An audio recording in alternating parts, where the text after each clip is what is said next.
Grand Rising. And Mike Garafolo down there on the end. Doors are open here at NFL Experience, so thank you everybody for coming early, but man, it's really going to be a party now. It sure is.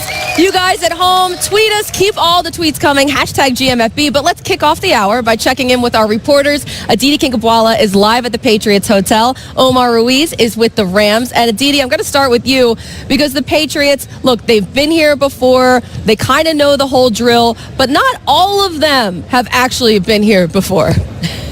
That's right, Colleen. And one of the most heartwarming stories this week has been the McCourty twins. Devin, of course, has been a fixture here, a captain.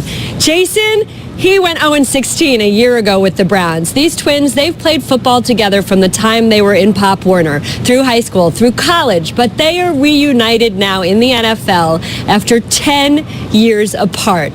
They're more than a good story, though. These two guys could be a key in this game. The Patriots gave up quite a few chunk plays against the Kansas City Chiefs. They've talked at length how they cannot do that against this Rams offense. Devin is the safety on the back end. I asked Jason, how is Devin different than the last time you played with him? He said he's so much smarter. He said Devin watches film and he picks up things that nobody else picks up on. Jason said we're going to need him to be our guide back there. Jason also, though, will have a key role. And while their parents, their mother said that it's a dream to see her two boys together on a field again, how that dream ends will have a lot to do with how this cornerback and this safety play. Now for more on the Rams, let's go to Omar Ruiz. Good morning, Aditi. The Rams sure sound like a team fully confident that star running back Todd Gurley will bounce back after his 4-carry, 10-yard performance against the Saints in the NFC Championship game. Sean McVay once again saying yesterday that Gurley's previously injured knee is 100%, also reminding us that Gurley did play 32 snaps in that game. McVay taking much of the blame for not getting Gurley more involved in that game and promises to fix that in the Super Bowl. So I asked running backs coach Skip Pete why Gurley was so self-critical after that game, and he said, number one, it's about his character and selflessness, but number two, and more importantly, Gurley was beating himself up after those 2 drops he had early in the game, one of which caused an interception. The feeling being that if he were to hit on those plays, might have opened things up in the running game. Those drops uncharacteristic. They don't feel it'll happen again. Gurley, of course, more than motivated to play here in the Super Bowl in Georgia, where he went to college, against one of his former teammates and Bulldog teammates, Sony Michel, running back for the New England Patriots. That's right, Omar, and he gets, of course, that shot at redemption after that last game. You don't want to end the season like that, I'm sure, as a player. You want another shot to get back out there. Now, on the other side of things with the Rams, their defense, they have been at their very best in the playoffs, especially their run defense. Despite facing Ezekiel Elliott, Alvin Kamara, and Mark Ingram, they're holding teams under 50 yards rushing per game. That was not the case in the regular season. But these Patriots, they're averaging nearly 40 points per game in the playoffs. Look, it's only 2 games, but still. So will the Rams be able to pressure Tom Brady and slow down the offense?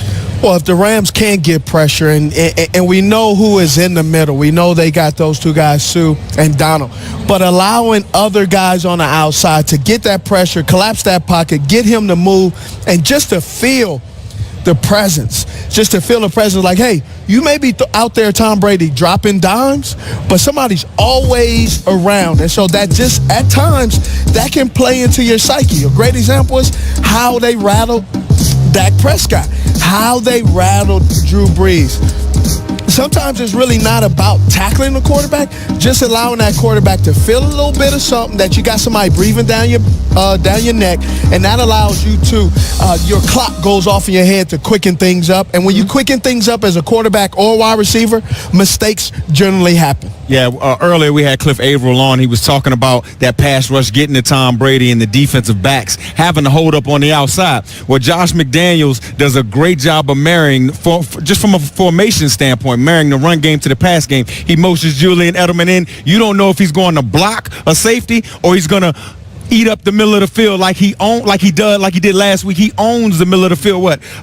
7 receptions for 96 yards last week or a couple weeks ago in the AFC Championship game. Tom Brady is one of the most accurate quarterbacks in the National Football League, and in the middle of the field, he is deadly, especially with Julian Edelman running through the middle of the field. 35 of his 90 pass attempts in the playoffs have been in the middle third of the football field. So Tom Brady just owns it, and Julian Edelman epitomizes it with his route running and making plays across the middle of the field. If they want to win this game, and they have to do a little bit more of that, and the Rams have to stop the middle of the field. Julian Edelman in the playoffs, I mean, he's a different player, too. I mean, he's always reliable, but, like, he really turns it on as soon as the postseason starts. Brady needs a throw. You might be looking for him working on Nikel Roby-Coleman. Now, I know we've talked about that matchup.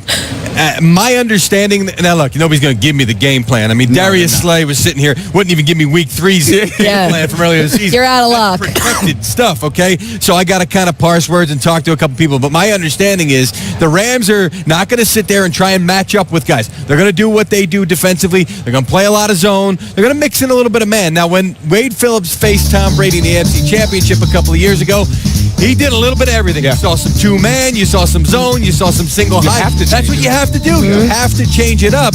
And these guys really feel confident like they're going to be able to do what they need to do and what they've done the last couple of weeks. We've seen a lot of zone from them, but aggressive within that zone, and that's the way they're going to attack it. It's going to be a fascinating matchup. Really. I want to know if it's going to be sort of like a throwback game for the Patriots where it's like Julian Edelman and Gronk, you know, just shining, because Gronk, he obviously wasn't the player that we have been accustomed to seeing this season. I'm not breaking news there, but in the postseason, he's been a lot better. He was targeted 11 times in the championship game. The previous 4 games before that, he was targeted 11 times combined. So Brady's going to him more, and he's just been phenomenal blocking. He has been phenomenal, but that bye week, we can't discount that bye week. Rest. That is big for him. Does miracles for a body. Especially if this is going to be actually his last